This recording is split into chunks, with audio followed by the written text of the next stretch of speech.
Welcome back to Feed Me in the Forest. My name is Car, and I just wanted to drop off this quick video. It's spring. Well, it's almost spring, not officially yet, but it will be very soon. And we have a very, very beautiful day today. It's almost 80 degrees here in eastern Pennsylvania, and I'm out taking advantage of the weather. I'm literally in my own backyard here. You can see in here this beautiful little creek behind me. I love the sound of that rushing water. So today, I just want to talk about some of the miracles of spring. I'm always in awe this time of year. When you go outside and you see the buds on the trees, they're about to erupt into their beautiful leaves. All that energy that's been stored up in the earth all winter is starting to rise up to the tops of the trees. And soon we'll be under a beautiful canopy of leaves. Have you ever thought about the miracle of skunk cabbage? Yes, skunk cabbage. We'll talk about that a little bit later. It's a plant that actually generates its own heat. And did you know that skunk cabbage can even be used medicinally? It has been for a very long time, and I'll tell you how. Such a beautiful day for a walk. If you saw one of my last videos, I mentioned that I was going to Florida for a few days. Well, that didn't happen. I came down with the flu and I had to postpone my trip. So hopefully I'll be heading to Florida in a couple of weeks. And I'm looking forward to that because the temperature here is supposed to go down again. Next week at this time, it's supposed to be 32 degrees Fahrenheit for the high. So that nice warm Florida sunshine will sure feel good around then. But today I'm just enjoying the weather, going for a nice walk, enjoying the beautiful, miraculous theater of nature of the spring. Let's see what's growing. Our first miracle unfolds in the dim, soggy corners of eastern North American wetlands. This is skunk cabbage, or Symplocarpus fetidus, which is a fleshy purple and yellow hood that pierces the ice like a herald of spring. This is one of the first plants we see popping up in very early spring. But wait, this plant is not just breaking through. This plant is heating itself. Yes, generating its own warmth, up to 60 degrees Fahrenheit warmer than the surrounding air. Scientists call this thermogenesis, a metabolic furnace powered by the plant breaking down stored starches from its roots.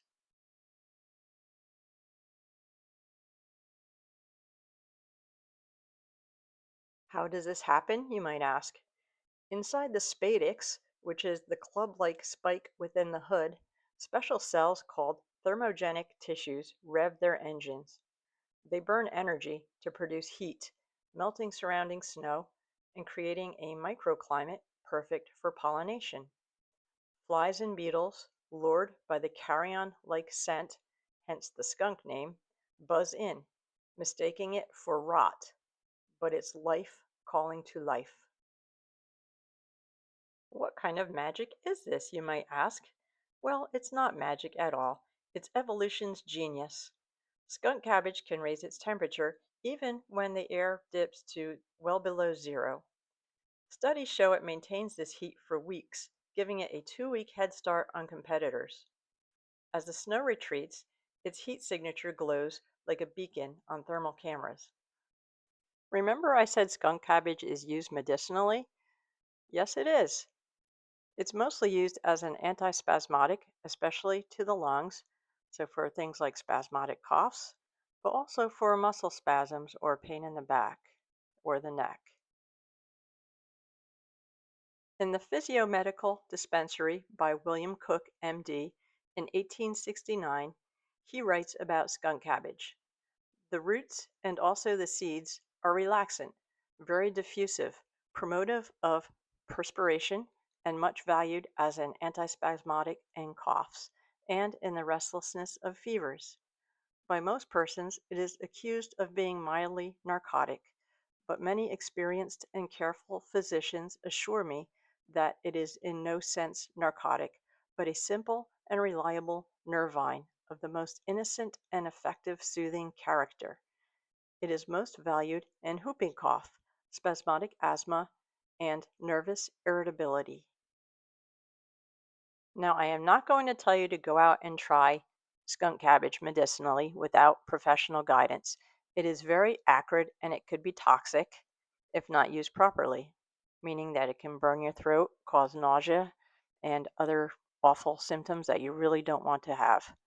It's often combined with other herbs, such as in the famous Jethro Kloss antispasmodic compound, where it is combined with other herbs, and it's a very effective herbal antispasmodic. Here we have some baby dandelion leaves. These are very good to eat when they're young before the plant flowers. If you wait till after it flowers, they tend to get very bitter.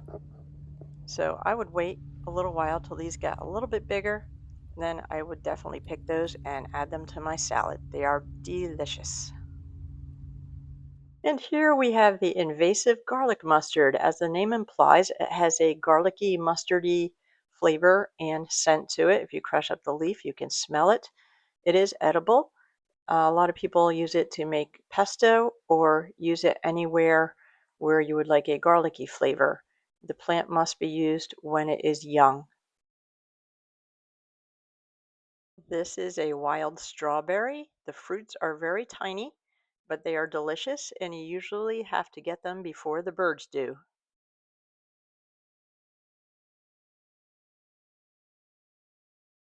This is greater celandine or Chelidonium majus.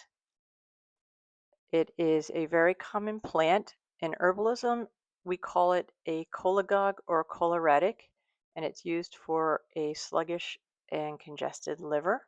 I would not suggest you use this plant without professional guidance. It also has a yellow latex in the stem. You can squeeze it out and it can be used to get rid of warts. And I have used it for this purpose and it does work.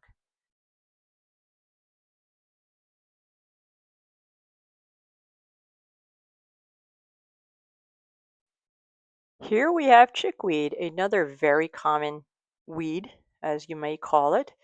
This is also very good in salads when it is young. When it gets older, it tends to get a little bit stringy or fibrous. But when it's young, it has a very mild flavor. It's very high in phytonutrients. So if you have this growing around your house, go ahead and pick some while it's young and put it in your salad.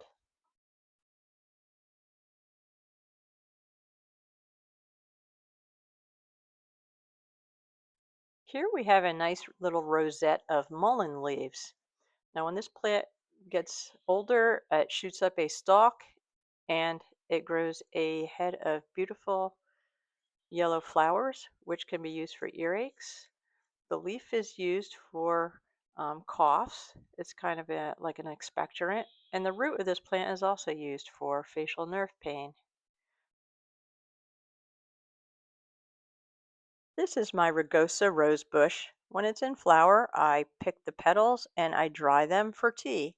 It makes a wonderfully aromatic and uplifting tea. I usually mix it with other herbs. I like to mix it with chamomile or lemon balm or just add it to pretty much any tea.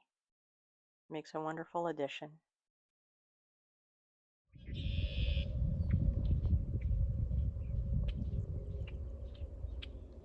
Wow, this is crazy. I've never seen this many pine cones on this tree. You ever really looked at a pine cone? Go find one and take the time to really look at it. It really is one of those amazing wonders of nature. Buds swell, scales split, leaves emerge like butterflies from cocoons. Hormones like auxin direct cells to divide and elongate, up to 10 times growth in days. That rising sap delivers the fuel, oaks, maples, cherries, sticky with new life. A single beech leaf unfolds 1,000 cells deep, chloroplasts awakening to capture photons. Forests gain 50% more green in weeks, oxygen surging. Its fractal beauty, veins mirroring roots, mirroring rivers. Early spring's miracles, skunk cabbages fire, sap's ascent, flowers defiance, creatures chorus, leaves ballet remind us life persists, it thrives. In a world of change, this rhythm endures, 15 billion springs strong. Step outside, listen, feel the upward pull, the heat beneath the cold. Nature whispers, you too can awaken. Thanks for joining this wonder. Like, comment your favorite spring miracle, and subscribe for summer secrets. See you in the wild.